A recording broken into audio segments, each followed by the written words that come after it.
Tenemos amigos y familiares que nos quieren mucho. No los perdamos por discutir cuál es la mejor o la manera más correcta de alimentar una grabadora. No vale la pena. Lo que sí vale la pena es conocer el modo apagado de la grabadora Zoom F8N.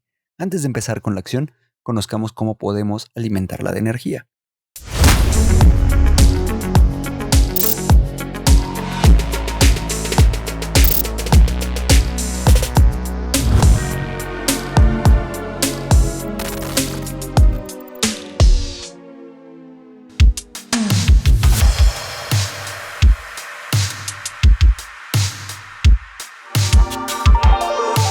Las especificaciones son muy básicas. Requerimos 12 volts y 2 amperes para hacer funcionar esta grabadora.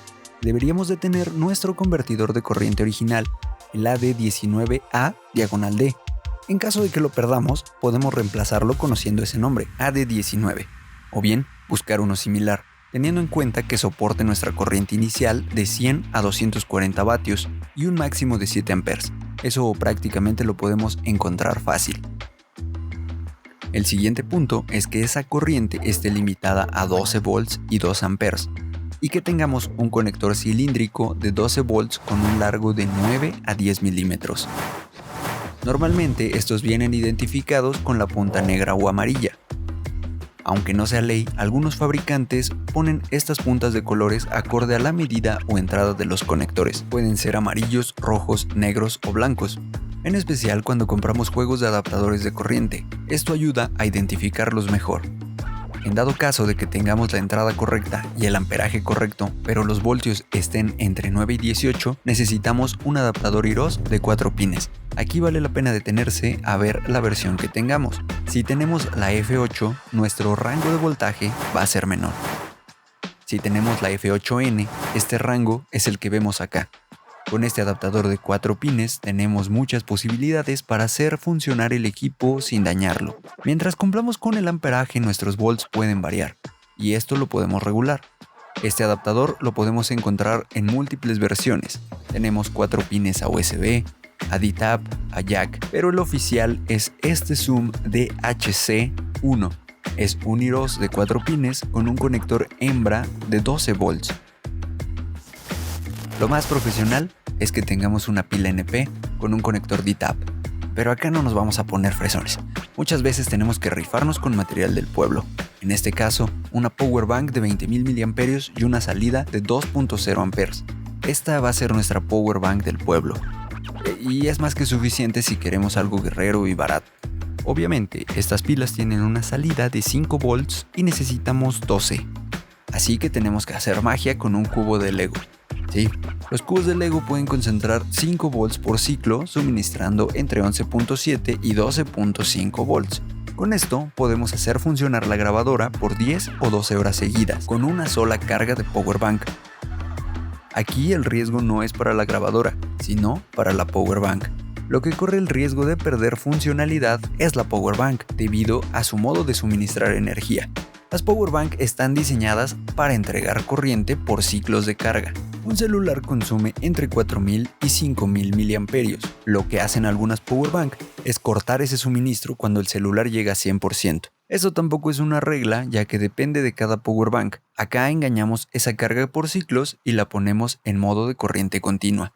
Esto, a largo plazo, hace que nuestras power bank pierdan las cargas más rápido. Sin embargo, esta opción es mucho más barato que una pila NP.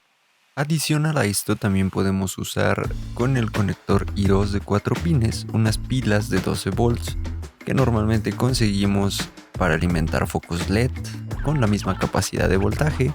Como en este ejemplo, esta es la Zoom F8. Aquí lo podemos alimentar con esta pila precisamente para alimentar tiras LED de 12 volts que son comunes de encontrar en tiendas de electrónica.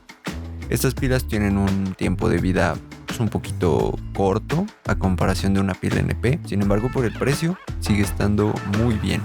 Nos vamos a ahorrar bastante dinero siguiendo este tipo de métodos. Podemos ver aquí que este tipo de pilas tienen una salida directa de 12 volts y un switch de apagado y encendido. Eso también es una manera del pueblo para alimentar estas grabadoras. La marca Zoom propiamente recomienda pilas que son estúpidamente caras.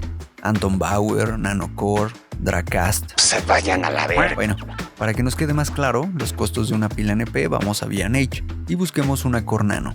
Estas pilas ascienden a $245 o 4,990 pesos, pero nos olvidamos de que unas pilas de estas necesitan cargarse, lo que nos haría comprar el kit con un cargador por $539, algo así como 11,000 pesos, y en lo que puedes generar ese dinero dedicándote a esto, pues pasar algún tiempo.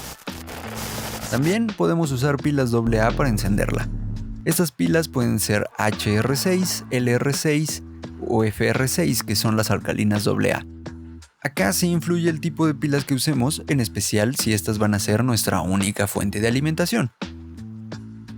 El tipo de batería LR6 y FR6 nos va a proporcionar 1.5 volts y necesitamos 8 pilas. Esto hará que trabajemos a 12 volts. La ventaja de estas es que son comunes y baratas. Podemos encontrar paquetes de pilas de 24 o de 100 pilas por precios relativamente bajos.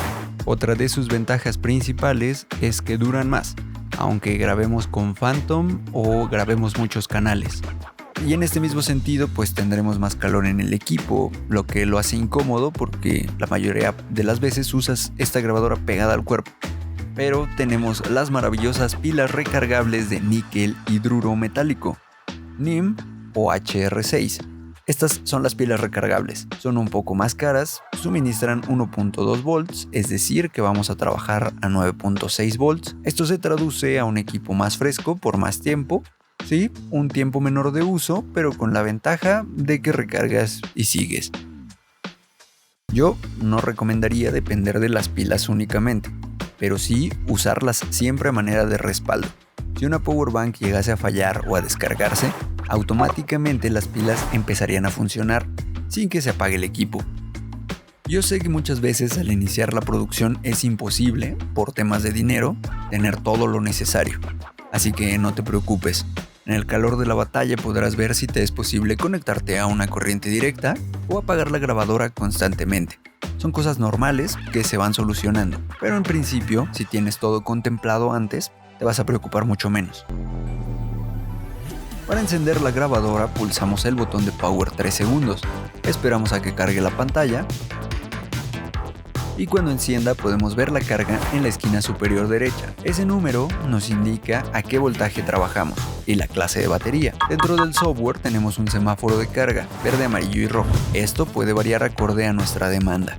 Si no tenemos pistas activas, la corriente se va a recuperar y se va a poner en verde. Pero en medida que prendamos canales o líneas de salida, va a variar mucho. Así que no te confíes y mantente al pendiente, en especial si dependes de las pilas. El software nos permite modificar los valores correctos al tipo de alimentación. Para acceder a esto, nos vamos a Menú, System, Power Source, podemos ver cómo detecta las pilas NIM. Pero si entramos al Battery Type, podemos elegir la pila correcta. ¿Qué pasa si elegimos las pilas incorrectas? No te preocupes, la grabadora no se apaga, no se daña.